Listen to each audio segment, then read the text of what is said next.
ആരൊക്കെ നിങ്ങളെ അവഗണിച്ചാലും വില കൊടുത്തവൻ നിങ്ങളെ തേടി വരും. ആരൊക്കെ നിങ്ങളെ മാറ്റി നിർത്തിയാലും വില കൊടുത്തവൻ നിങ്ങളെ ചേർത്ത് നിർത്തും. ദൈവത്തിൻ്റെ മാറ്റമില്ലാത്ത വചനം ശ്രദ്ധിക്കുന്ന പ്രിയപ്പെട്ടവരെ, നിങ്ങൾക്ക് വേണ്ടി വില കൊടുത്ത ഒരുവനുണ്ട്. യേശു കർത്താവ് ചുങ്കക്കാരോടും ഭാവികളോടും കൂടെ ഇരുന്ന് ഭക്ഷിക്കുന്നത് കണ്ട് ചിലർ പെറുപിറുത്തു. പ്രിയപ്പെട്ടവരെ, നിങ്ങളെ നോക്കി പെറുപിറുക്കുന്നവരുടെ കൂട്ടത്തിൽ നിങ്ങൾക്കൊരിക്കലും യേശുവിനെ കാണുവാൻ കഴിയുകയില്ല. നിങ്ങളുടെ ജീവിതത്തിലെ കുറവുകൾ കണ്ട് കല്ലെടുക്കുന്നവരുടെ കൂട്ടത്തിൽ നിങ്ങൾക്കൊരിക്കലും യേശുവിനെ കാണുവാൻ കഴിയുകയില്ല.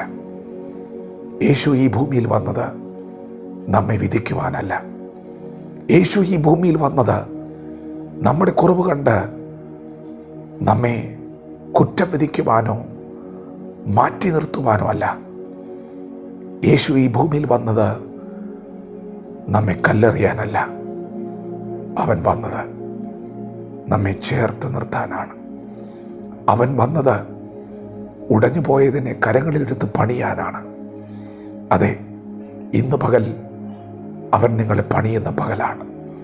ഇന്ന് പകൽ അവൻ നിങ്ങളെ ചേർത്ത് നിർത്തുന്ന പകലാണ്. ആരൊക്കെ നിങ്ങളെ അവഗണിച്ചാലും, ആരൊക്കെ നിങ്ങളെ തള്ളിക്കളഞ്ഞാലും, നിങ്ങളെ കുറ്റം വിധിച്ചാലും യേശുവിനെ നിങ്ങളെ തള്ളിക്കളയുവാൻ കഴിയുകയില്ല. യേശുവിനെ നിങ്ങളെ കുറ്റം ചുമത്തുവാൻ കഴിയുകയില്ല. അവൻ നിങ്ങൾക്ക് വേണ്ടി വില കൊടുത്തവനാണ്. അവൻ നിങ്ങളുടെ വില എന്തെന്ന് അറിഞ്ഞവനാണ്. എന്താണ് നിങ്ങളുടെ വില? നിങ്ങൾ ചിന്തിച്ചിട്ടുണ്ടോ?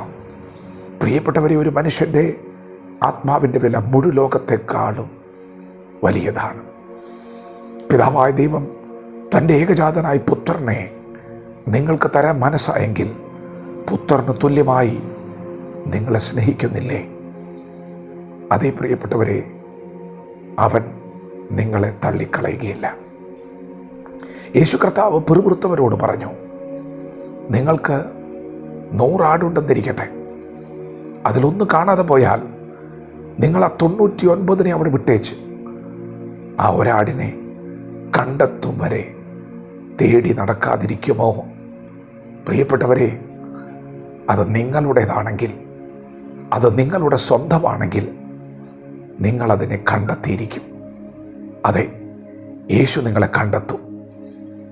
ഈ വചനം ശ്രദ്ധിക്കുന്ന മാതാപിതാക്കന്മാരോട് പറയട്ടെ, നിങ്ങളുടെ മക്കളെക്കുറിച്ചുള്ള നിങ്ങളുടെ വിചാരം, നിങ്ങളുടെ തലമുറകളുടെ ശുഭഭാവിക്ക് വേണ്ടിയുള്ള നിങ്ങളുടെ പ്രാർത്ഥന ദൈവം കാണാതെ പോകത്തില്ല.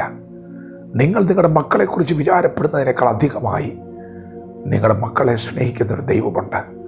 പ്രിയപ്പെട്ടവരെ, അവൻ നിങ്ങളുടെ മക്കളെ കണ്ടെത്തും. ഇന്ന് അവർ കാണാതിരിക്കുകയാണ്. ഇന്നവർ വേണ്ടതുപോലെ ദൈവമായുള്ള ബന്ധത്തിലല്ല, അവർ പ്രാർത്ഥനയിലല്ല. എന്നാൽ അവൻ അവരെ കണ്ടെത്തും വരെ തേടി ചെല്ലും. ഇന്ന് നിങ്ങൾ ഭാരപ്പെടുന്ന വിഷയത്തിൻ്റെ നടുവിൽ ദൈവം ഇറങ്ങി വരാൻ പോവുകയാണ്. അവൻ കണ്ടെത്തുന്നതുവരെ തേടി ചെല്ലുന്ന ദൈവമാണ്. നിങ്ങളെ ആരൊക്കെ അവഗണിച്ചാലും മാറ്റി നിർത്തിയാലും യേശുവിന് നിങ്ങളെ മാറ്റി നിർത്താൻ കഴിയില്ല. അവൻ നിങ്ങളെ സ്നേഹിക്കുന്ന ദൈവമാണ്. അവൻ നിങ്ങൾക്ക് വേണ്ടി വില കൊടുത്ത ദൈവമാണ്. അതുകൊണ്ട് ധൈര്യത്തോടെ കൃപാസനത്തിനടുത്ത് വരിക. ആരുമില്ല എന്ന ചിന്തയാൽ ഭാരപ്പെടരുത്. എല്ലാവരും എന്നെ തള്ളിയല്ലോ എന്ന് ഓർത്ത് നിരാശപ്പെടരുത്. നിന്നെ ചേർത്ത് നിർത്തുന്ന ഒരുവനുണ്ട്.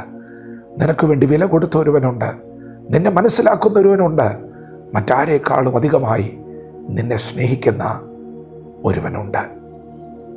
ദൈവത്തോട് അടുത്തു വരിക. സ്നേഹിക്കുന്നവനെ തിരിച്ചറിയുക. ദൈവം നമ്മെ ഓരോരുത്തരെയും ഈ പകൽ അനുഗ്രഹിക്കുമാറാകട്ടെ. ആമേൻ.